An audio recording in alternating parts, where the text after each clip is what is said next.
yeah, you have to address the other issues as well. Now, we have another question from Twitter, somebody using, once again, the hashtag F24Davos. The question is, how can and should social media be used to combat violent extremism? Ms. Shafak?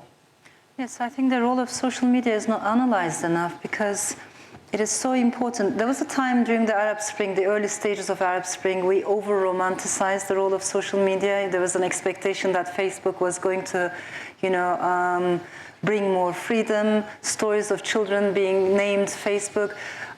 We should not over-romanticize. The social media is like the moon. It has two sides. It has a bright side and it has a dark side.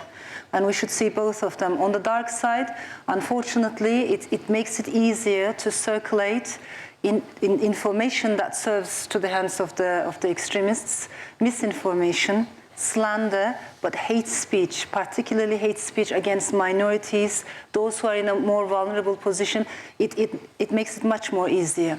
But on the bright side, it really helps people to connect at a more egalitarian level.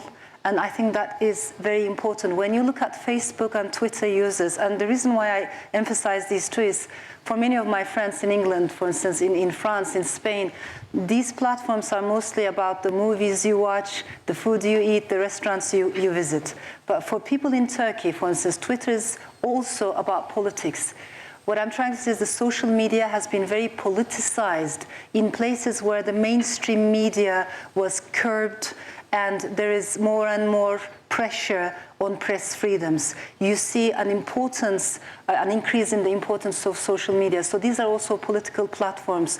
If I may add this, when you look at the statistics, the number of people using social media, we mentioned in the public space women are being pushed back, but in social media, half of Facebook users, Twitter users are women, and somehow they find it easier to express themselves. There's a big potential there that we haven't really tapped into. All right, we have another question in the front row.